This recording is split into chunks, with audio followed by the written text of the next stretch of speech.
2009년 1월 15일 목요일입니다. 땡땡다움 성도님이 이사를 결단하고 둘째를 통해 예수님께 여쭈었습니다. 오토바이를 어떻게 하고 올까요? 하고 여쭈었습니다. 그때 예수님은 이삿짐에 포함시켜 가지고 오라고 하셨습니다. 그래서 땡땡다움 성도님은 지역에 이사와서 직업을 구하던 중 오토바이로 할 수 있는 직업을 구하고자 했습니다. 오토바이를 가지고 오라고 하셨기 때문입니다. 퀵 서비스의 경우 오토바이로 지역에서 땡땡 터널로는 통행 불가였고, 시내에서 인근시로, 인근시에서 시내로 넘나드는 직선로가 없었습니다. 차량으로만이 킥을 할 수 있었고, 인구가 적다 보니 물량도 적다는 이야기를 들었습니다. 결국 서울에서 하던 퀵 서비스란 직업은 포기해야 했고, 오토바이나 자동차를 이용한 정수기 필터 교환, 구인 광고를 보고 전화를 하여 만났지만 여성을 구하고 또 나이도 40 이하를 구하다 보니 여의치가 않았습니다. 결국 기도밖에 없었습니다. 땡땡다움 성도님에게 하나님이 어떻게 인도하실지 지켜보아야 할 일이었습니다. 지난주에 땡땡다움 성도님이 감동을 받아 퀵 서비스에 사용되는 기기를 해지하고자 할 때 예수님이 주신 감동이 맞다고 하시며 대금을 결제하여 해지하라고 하셨습니다. 어제 내가 땡땡다움 성도님 가정을 놓고 생각할 때 이번 달 방세와 신용카드 빚을 갚아야 되는데 라는 생각을 하며 지난주에 예수님이 기기를 처분하도록 하신 것과 연관하여 오토바이를 처분해야 하는 것이 아닐까 하며 저녁 식사 후 성도님 부부에게 나의 생각을 전하며 감동을 주시면 확인하고 순종하라고 말씀드렸습니다. 오늘 오전 땡땡다움 성도님이 식사 후 둘째를 통해 예수님, 어제 집으로 가서 기도하며 오토바이를 팔려는 감동을 받았는데 맞아요? 하고 예수님께 여쭈었습니다. 맞다고 하시며 팔라고 하셨다고 했습니다. 땡땡다움 성도님은 오토바이를 팔고자 오토바이 가게를 찾아갔습니다. 하나님은 하나하나의 과정을 겪게 하시면서 우리를 인도하십니다. 믿음을 달아보시며 순종을 달아보시면서 인도하십니다. 그때그때의 인도를 받아 살아야 하는 이유가 여기에 있습니다. 하나님이 미리 말씀하지 않으시고 내 생각과는 달리 인도하신다고 해도 불평과 원망 없이 따르는 믿음의 태도를 늘 가져야 합니다. 하나님이 처음 모세에게 이스라엘 백성들을 젖과 꿀이 흐르는 가나안으로 인도하시겠다고 약속하셨습니다. 모세는 하나님의 말씀을 믿었고 이스라엘 백성들에게 그대로 대언했습니다. 하지만 하나님은 애굽에서 나와서 바로 가나안 땅으로 인도하시지 않았습니다. 궁극적으로 가나안 땅에 인도하실 것이었지만 주권적으로 모세를 통해 광야로 인도하셨습니다. 전적으로 하나님 없이는 살 수 없는 땅으로 인도하셨고 말씀으로 그들을 훈련하시며 연단하셨습니다. 죄된 모습 그대로는 만국을 구원할 제사장 나라로 사용할 수 없었기에 하나님이 그들을 거룩하고 정결하게 만들어 쓰시고자 훈련의 과정들을 두셨습니다. 훈련의 과정, 가나안으로 가는 과정에서 많은 사람들이 믿음의 약속을 붙들지 않고 믿음의 인내를 상실함으로 탈락했습니다. 하나님의 주권적인 인도하심에 절대적으로 순종하는 것만이 살 길입니다. 우리의 생각과는 달리 인도하시며 어려운 상황을 주신다고 해도 믿음의 시험인 만큼 견디고 하나님만을 의뢰해야 합니다. 하나님은 우리의 믿음을 늘 달아보십니다. 하나님의 뜻대로 말씀대로 행하는지 안 행하는지를 달아보시며 우리의 믿음의 여하에 따라 축복과 저주를 두십니다. 멀리 내다보며 하나님의 축복과 상급을 바라보고 어떤 상황에서도 감사하며 하나님을 신뢰하는 믿음을 가져야 합니다. 오후 5시경에 땡땡다움 성도님이 사택으로 왔습니다.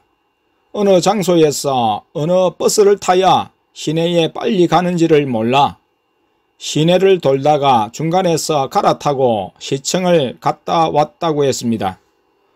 오토바이를 팔고 등록을 해지하고 왔다고 했습니다. 지역에서 두 곳은 들렸지만 사지 않는다고 해서 다른 한 곳에 들려서 팔았다고 했습니다. 나는 카드 빚과 방세를 낼 수 있으려나 생각했는데 그것에 못 미치는 액수였습니다. 땡땡다움 성도님이 예수님께 오토바이 판 돈을 어떻게 할까요? 여쭈었습니다.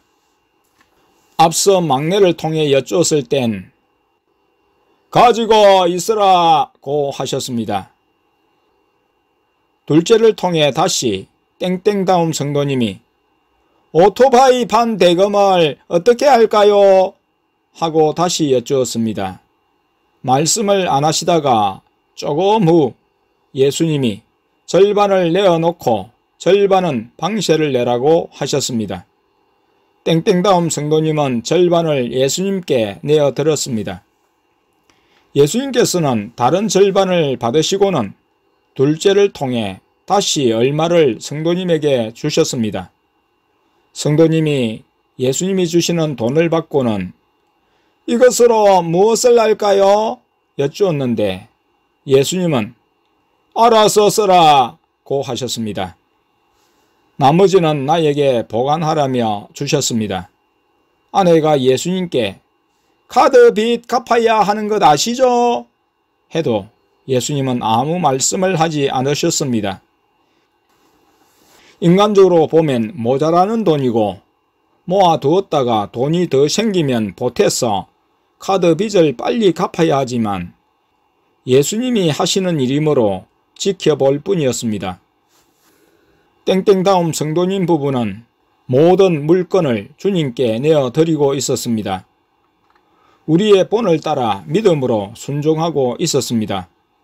누구도 쉽게 할 수 없는 일을 부부는 잘 하고 있었습니다. 도리어 지켜보는 우리가 마음이 더 쓰였습니다. 그러나 인간적으로 치우쳐 이들의 아비를 걱정해도 소용없고 더구나 예수님이 주권적으로 하시는 일이었습니다. 주님이 저들의 믿음을 달아보시며 훈련하시는 과정임을 알고 우리 역시 주님을 믿음으로 지켜볼 뿐이었습니다. 2009년 1월 16일 금요일입니다. 오전에 땡땡다움 성도님 부부에게 아내가 알고 있는 바를 이야기하며 땡뻔 성도님에게 예수님께 여쭈어 보라고 했더니 예수님이 내적 음성으로 단정한 옷차림이라고 말씀하셨다고 했습니다. 부부도 어제 서로를 쳐다보며 이런 옷차림으로 교회에 가도 되나 생각했다고 했습니다. 하지만 오늘 교회에 올 때 여전히 체육복 차림으로 왔습니다.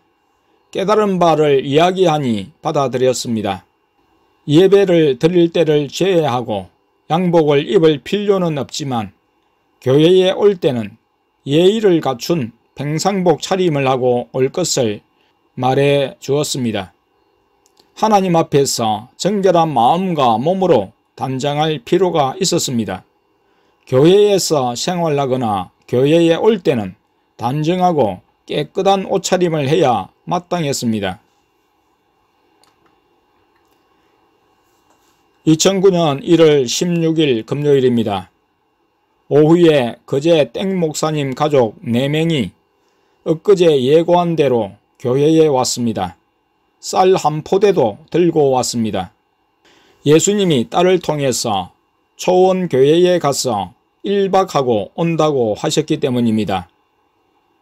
예수님이 한 달 동안 영안을 닫으시고 목소리로만 인도하신다고 예고하시며 딸에게 잘 참으라고 하셨다고 했습니다. 한 10일간을 12시부터 아침 7시까지 잠을 재우시지 않고 견디는 훈련이 끝나자 딸의 영안을 닫으셨고 닫은 지 일주일이 지났습니다. 오늘 아침부터는 아이의 목소리도 들려주시지 않는다고 했습니다. 예수님의 앞서 말씀하신 지시를 쫓아 초원교회로 온 것이었습니다. 작년 12월부터 땡 목사님의 교회에서는 치열한 영적 전쟁이 있었다고 했습니다. 아주 센 마귀에게 사로잡힌 교인 한 분을 교회당에서 사역을 했는데 예수님이 딸의 영을 하늘에 올리시고 예수님이 친히 딸 안에 거하시며 사역을 하셨다고 했습니다. 일주일을 사역에 임했는데 사역 후 딸은 자신이 무슨 말을 했고 어떤 행동을 했는지도 기억하지 못했다고 말했습니다. 처음에는 받은 독가시 무기를 사용해서 마귀를 물리쳤는데 쉽게 나갔다고 했습니다. 마귀를 쫓아내고 집에 갔다 오면 더욱 강한 마귀가 사로잡았고 이를 쫓아내는데 정말 힘들고 어려웠음을 토로했습니다. 목사님은 울기도 많이 울었다고 했습니다. 크고 강한 뱀이 사로잡아 무기에도 끄떡도 하지 않았다고 했습니다. 예수님이 금식하라고 하셔서 3일 금식까지 하며 사역했다고 했습니다. 예수님이 모든 무기를 다 사용해 보라고 하셔서 사용하던 중 사모님이 윙 무기를 기억하고 사용해 보라고 해서 모든 힘을 다해 외치고 외쳤더니 뱀 몸에 구멍이 뚫리면서 결국 사라졌다는 것이었습니다. 예수님이 딸의 영혼은 천국에서 쉬고 먹게 하시면서 그 육신을 통해 예수님이 친히 역사하셨고 딸이 이를 기억하지 못한다고 했습니다. 딸을 통해 목사님이 순종하도록 위험을 드러내시고 회개를 시키셨다고 했습니다. 저녁에 사택에서 유아실로 자리를 옮겼습니다. 유아실에서 안에는 전면 유리를 가린 블라인드를 올려 목사님 딸에게 눈을 감고 위에 강단 의자에 앉아 계신 예수님을 보라고 하며 또 눈을 뜨고 보라고 했어도 깜깜하기만 하다고 했습니다. 영안이 열리기 전으로 돌아가서 전혀 보는 것과 느끼는 것이 없다고 했습니다. 손에 불마저도 느끼지 못했습니다.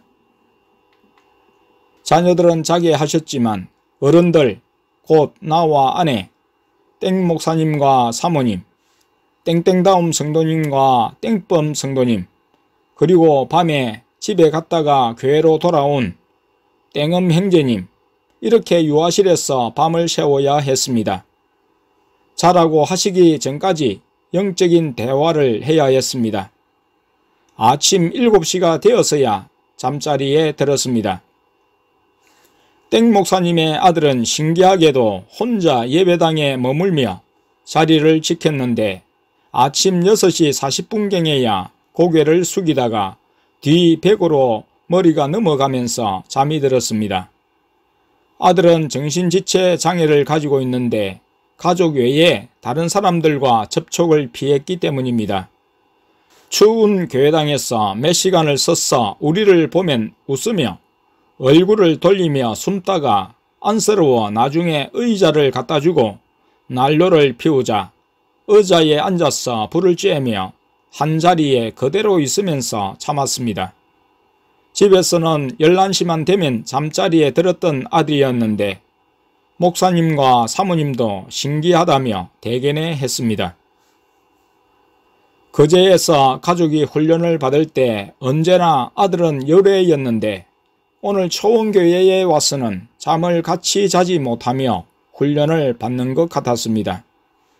우리가 잠을 자러 가면서 아들은 유아실에서 가족과 함께 같이 자고 땡땡다움 성도님 부부는 집으로 갔습니다. 2009년 1월 17일 토요일입니다. 밤 9시경에 둘째를 통해 예수님이 땡 목사님 가족을 집으로 가라고 하셨습니다. 주일 예배를 총교회에서 드리게 하실까 하고 생각했는데 예수님이 말씀하신 대로 1박만 하고 가게 하셨습니다.